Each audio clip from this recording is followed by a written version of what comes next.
The following is a presentation of KSL Sports. First and 12. A total roundup of this weekend's BYU football and the new look Big 12 Conference. First and 12 is sponsored by Macy's Grocery Store. Your hosts are Mitch Harper and Alex Kirry on KSL News Radio and the KSL Sports Zone. All right, happy Sunday to you, everybody. Thanks for being a part of First and 12. All season long, we've been bringing you Big 12 coverage.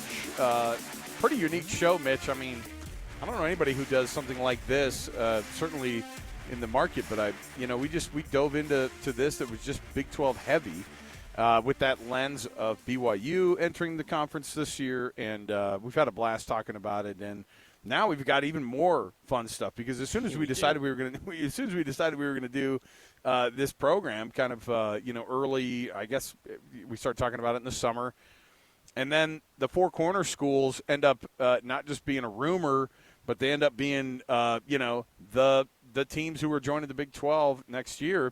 Obviously, everything got thrown through a different lens as we watched Utah this year. And certainly, we were trying to figure out what the biggest sports story of the season has been.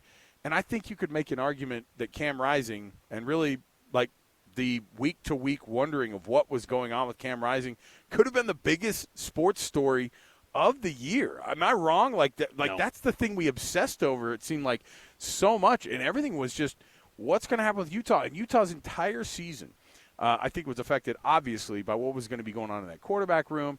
And, by this week we had Nate Johnson on, who was leaving the school for the last time with us. He was on with us for 13 different weeks this year.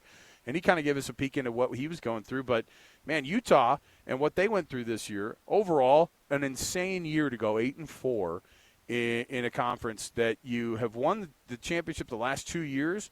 But the job that Coach Whittingham and that staff did to keep that team together and not just win games, but be still one of their top teams in the Pac-12 was a pretty impressive season for them, knowing that they didn't have Brant Keithy, that they didn't have Cam Rising, and that was just the beginning because they lost seemingly so many other guys for the rest of the season. I've never seen injuries like this in my entire career, and Utah handled it as well as a professional staff could have. Most would shrink at this and not have anywhere near a good season. Utah's depth was on display this season, and you're right. I mean, the injuries – the key players, even like a Lander Barton, Logan Fano, they all went down with an injury. And then in the preseason, there's these strange an accident to Brandon Rose, and there's a family member posting some strange social media post. It was just a weird year in so many different avenues when it came to injuries for Utah, yet at the end of it, they still sit at 8-4. And maybe what was I know this isn't a Pac-12 show, but the Pac-12 was probably the best league in the country this season. I know Greg Sink in the SEC is saying they're Sesame Street, and one's not like the other, but give me a break. I thought the SEC was kind of underwhelming outside of the top two, in my opinion, this year. Sure, Pac-12 was pretty deep.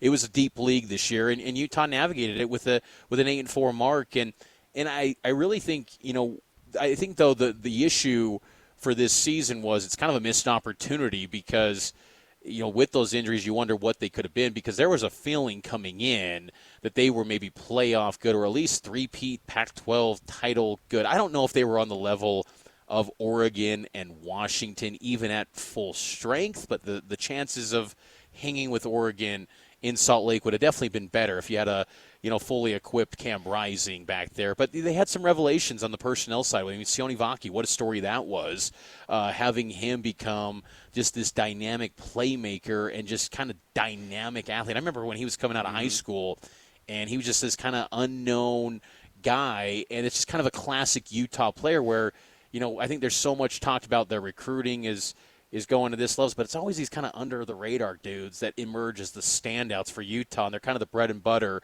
of the program. They really round out the depth, so he was a big story, and, yeah, it was just a solid year, but still kind of leaving you wanting more, and you wonder how much the transition changes, like the excitement and the urgency on the recruiting trail for Utah football going to the Big 12, because the fan base clearly is not interested in it, but I don't think that's necessarily the sentiment within the program per se. Well, and Kyle hasn't helped, I think, right, with some of the stuff he's talked about. Most of it, I think, is basically I can't focus on that right now. They'll have to, obviously, when it comes around. And And frankly, the reason that they're going to be one of the teams that are going to be, I think, toward the top of our power rankings next hour when we roll them out is because they do already have that built-in depth. I mean, they have the depth today to be able to compete. And the good news is next year when all these guys come back healthy, and we'll see what the transfer portal does to them on Monday. But I'm really interested to see what they can do because the depth is already there.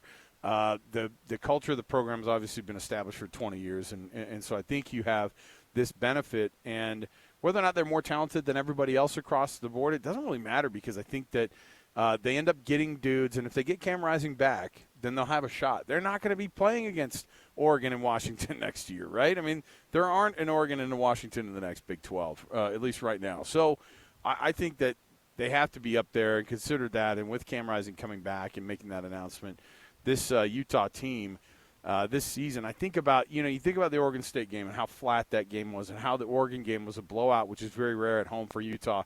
You think about even that Arizona game was a massive shock. Everybody looked around at that game and went, what is going on here? But then you lose to Washington. It felt like a lot of those games that, BYU losing to Oklahoma by, a score because of, one or two bad decisions. They were in that game, and I think Utah fans would look at that and go, yeah, if Cam Rising's in that game, they win that one up in Seattle, and they shock the world a little bit, and I can't argue with them. But Utah's 8-4 season, certainly the reason everybody's going to kind of look past, I think, a little bit of what the result was is because they're used to going to the Rose Bowl the last two seasons. And now you're likely going to the Las Vegas Bowl. And more importantly, the opponent that I've seen projected, I mean, a Northwestern and Utah matchup, forget about it.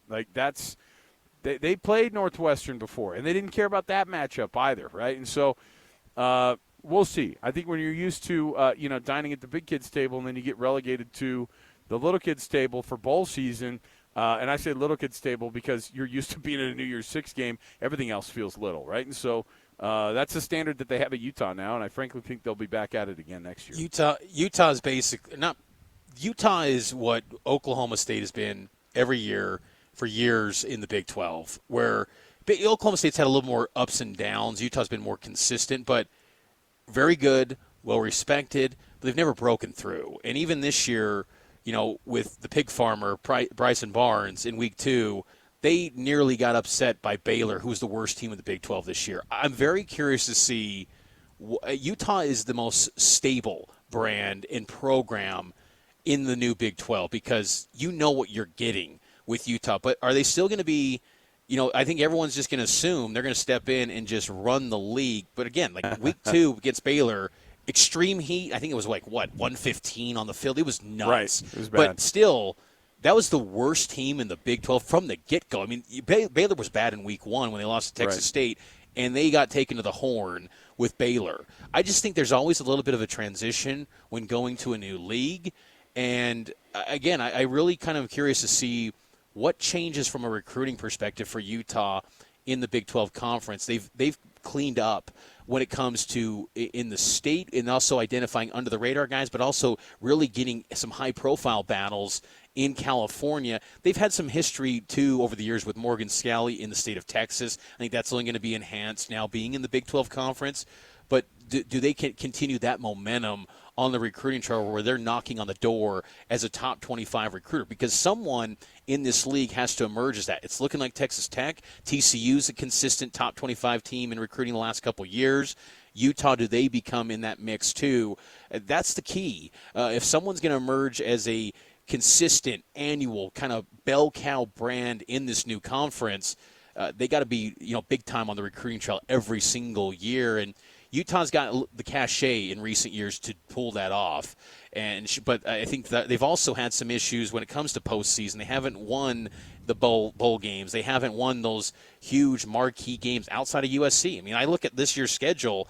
There was not many great wins on this season. I mean, anyone that was near the in the rankings, they lost to, and that's kind of one of the things too with this season is that all their losses are to teams that are currently ranked in the top 25, but just kind of a transition year due to all the injuries that they underwent. Let's take a break. We'll come back. We've got more to chat about here. Our biggest takeaways from the Big 12 season in 2023 and what to look forward to in 2024. And then, of course, next hour, we're going to have our 16-team Big 12 2024. Way too early. Headlines way too early. Way too early. Power rankings, all of it.